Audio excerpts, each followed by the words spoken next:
2004 was the craziest year in football history. From Porto winning the Champions League, Valencia winning the UEFA Cup and La Liga double, Arsenal going invincible, Werder Bremen's German domestic double, even San Marino won their only ever game. It truly was the year of the underdog. And the biggest fairy tale of 2004 was certainly Greece at the 2004 European Championships. However, Hi guys, and welcome back to the channel. Okay guys, we are going to be seeing a video today, and this is totally different from our usual reaction. All right, this is a football underdog story, and I'm taking you guys all back to history on when Greece won the UEFA Euro 2024. All right guys, I am so excited. I wasn't that interested back then, so I don't have much details about what actually happened, how they won, and all of that.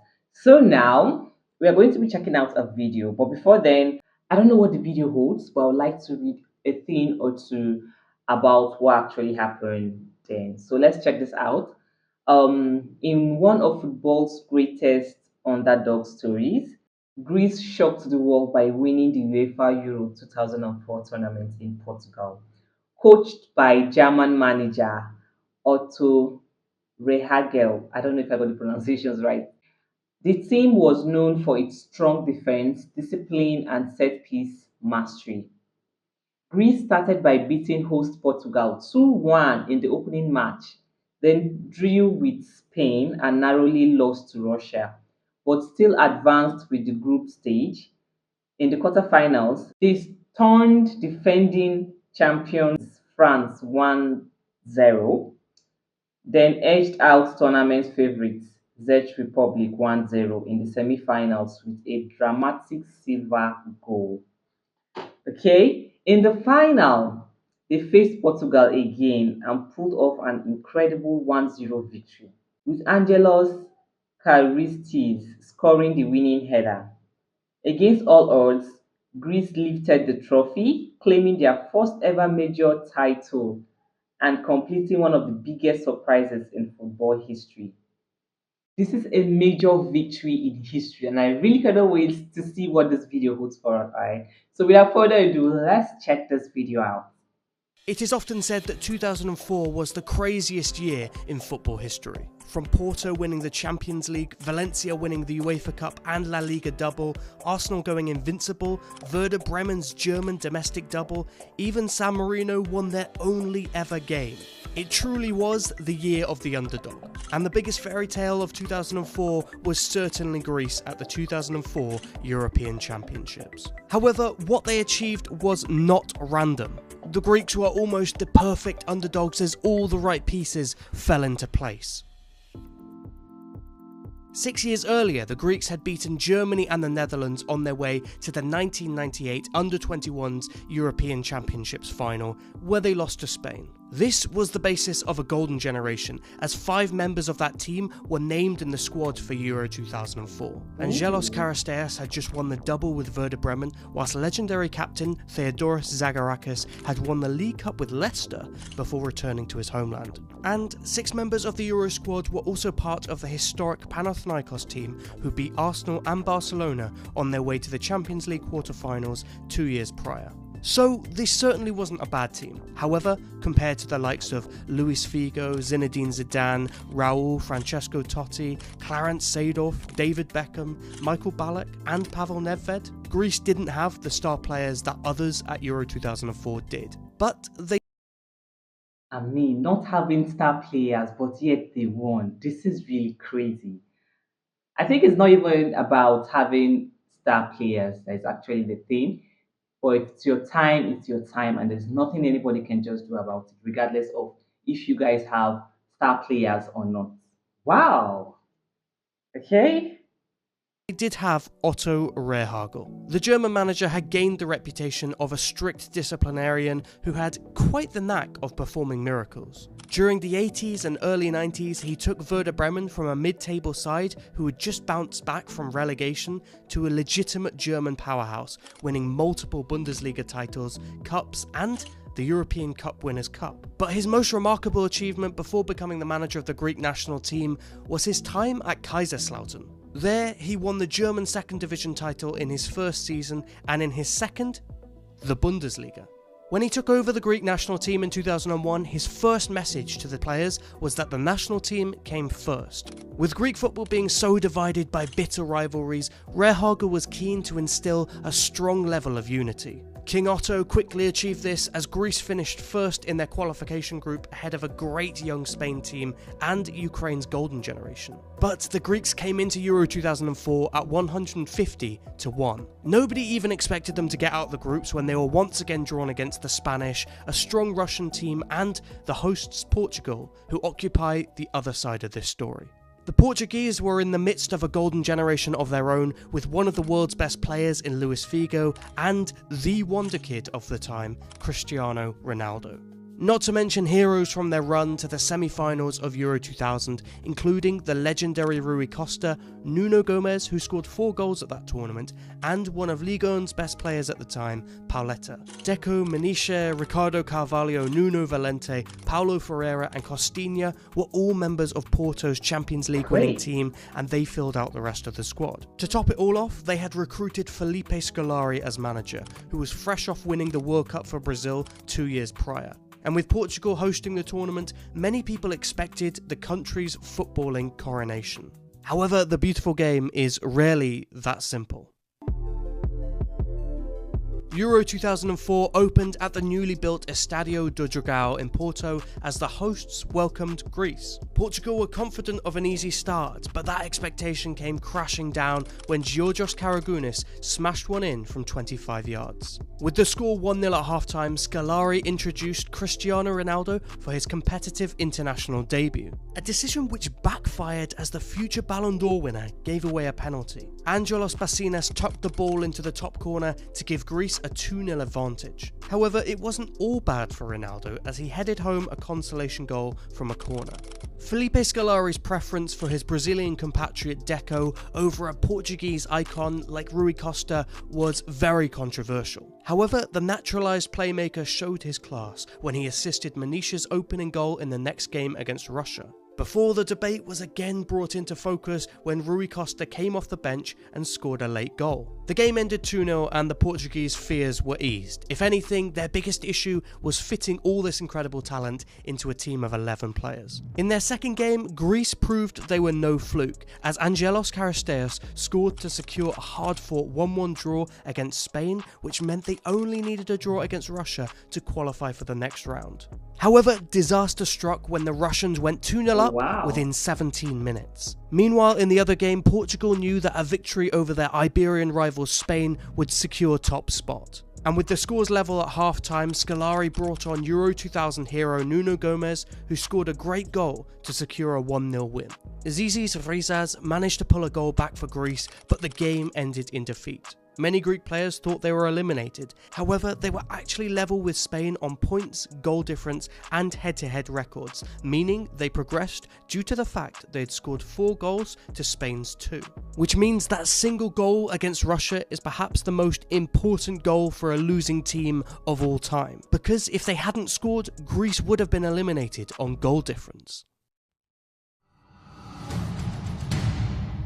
The reward for Greece in the quarterfinals? Just a small matter of the European champions, France. Many in the Greek camp were probably very worried, but Otto Rehhagel told his team that they had nothing to lose, that they had already won, because here they were, playing in the knockouts. France, on the other hand, did have something to lose, and Patrick Vieira admitted that this French team could struggle mentally when overlooking the lesser sides. Senegal 2 years prior at the World Cup, a prime example. And this is exactly how it played out. France created chances but failed to take them, then suddenly in the 65th minute, Greece captain Theodoros Zagorakis crossed the ball into the box. Angelos Charisteas scored with a thumping header to send the champions packing.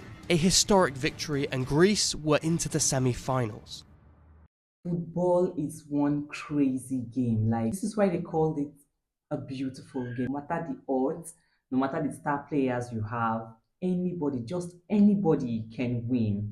All right. Meanwhile, Portugal would play one of the games of the tournament as they faced England's golden generation, spearheaded by the breakout star of the tournament in Wayne Rooney. However, it was his strike partner Michael Owen who opened the scoring after some poor defending in a nightmare start for the Portuguese, before disaster struck for the English as Rooney broke a bone in his foot and had to be substituted. England continued to come forward as Portugal struggled to create meaningful chances until late in the game, where two substitutes, Simão and Helder Postiga, combined for the equaliser. Then in the last minute, Sol Campbell scored for England, only for the ref to rule it out for an alleged foul and signal for extra time.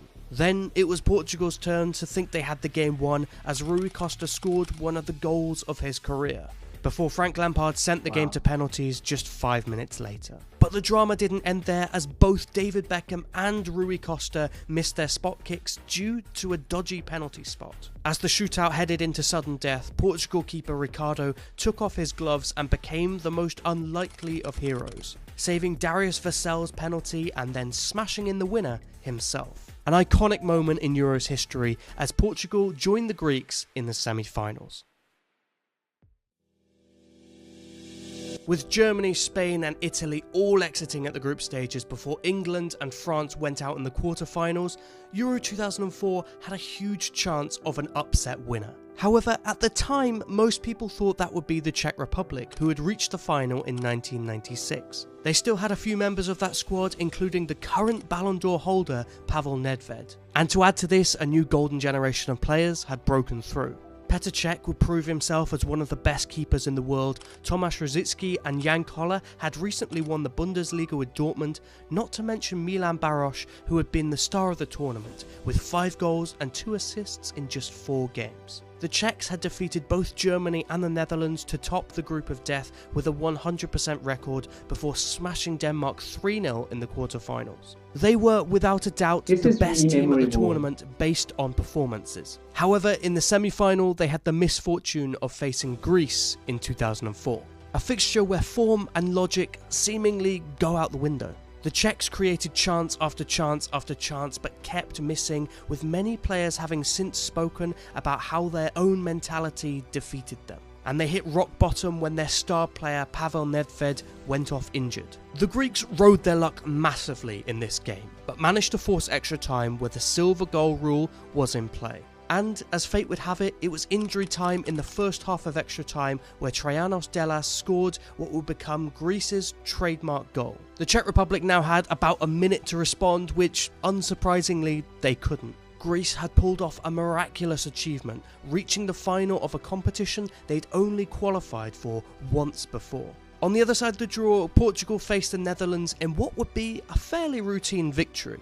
Cristiano Ronaldo opened the scoring from a Deco corner before a wonder strike from Manisha gave the Portuguese a nice advantage as they saw out the game for a 2-1 win.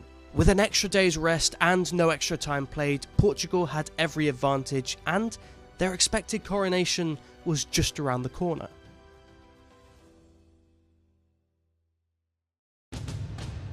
As Portugal and Greece walked out in a packed Estadio de Luz, the stage for the Euro 2004 final was set. A first-time European champion would be crowned as two nations' respective golden generations came head to head. As many finals are, this was a cagey game. Portugal had learned their lesson from their first match. They could not afford to give Greece the lead. Meanwhile, the Greeks played their usual game, a solid defensive structure, patiently waiting for chances to score. Suddenly, halftime had arrived and neither team had properly threatened. However, 12 minutes into the second half, Portugal's nightmare became reality, and it came through the most predictable of sources. A corner from the right was met by the head of Angelos Charisteas to give Greece the lead. A goal that had become the Greek trademark at this tournament. Not only was this a disaster for Portugal, but it was one that they really should have avoided, and now Portugal were desperate for a goal. Cristiano Ronaldo had a go, then Luis Figo had a go. Rui Costa even went for the extraordinary. And then suddenly, Costa played Ronaldo through on goal. Portugal had finally got behind the Greek defence. Alas, this chance perhaps came a little too early in Cristiano's legendary career, as a poor touch led to a desperate shot. And with that, Portugal's hopes went up in smoke.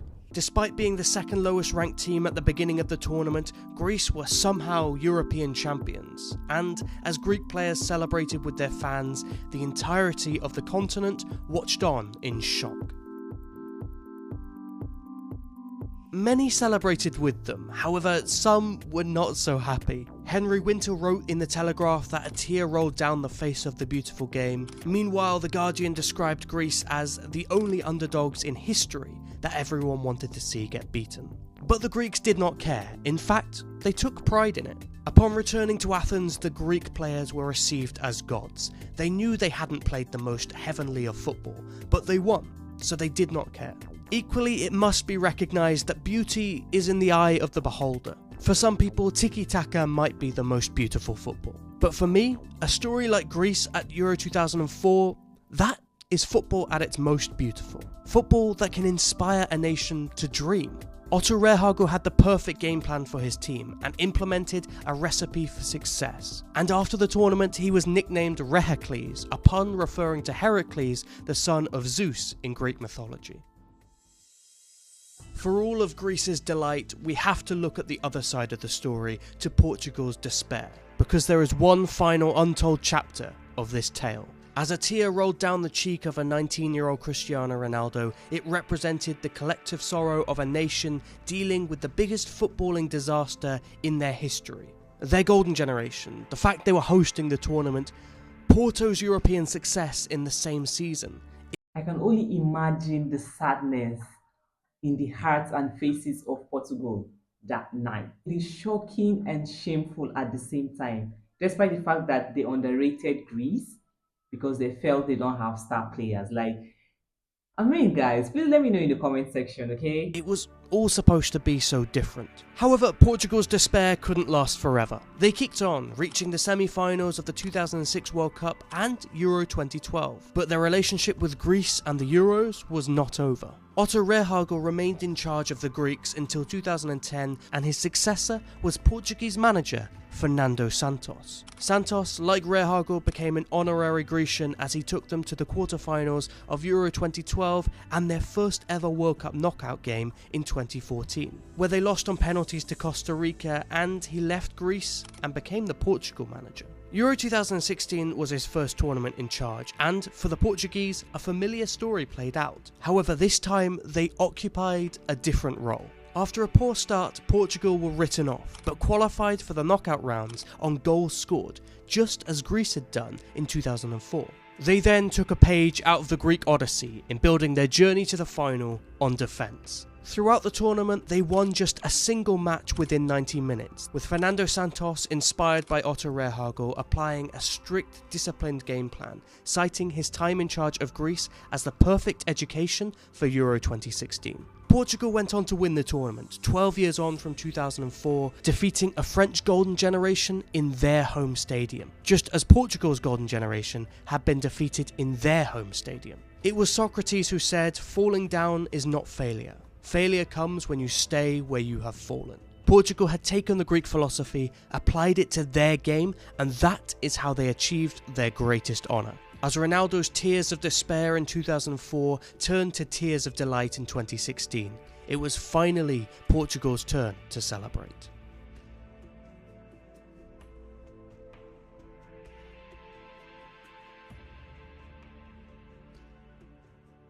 Okay, this is an incredible video. This is a good documentary. I don't know if there are other better ones. Okay, but this one that I've seen is actually like well explained, well detailed. Like this person spoke about both sides, like he was not one-sided. Okay, I really enjoyed watching this video. I'm going to be dropping the link to this channel in the description box so you can go to the channel, subscribe, and enjoy their content. All right, where were you when Greece pulled off this shock in 2004? Where were you? Did you watch it live? So, who was your star player in the tournament of Euro 2024? For me, Zogarakis did it for me.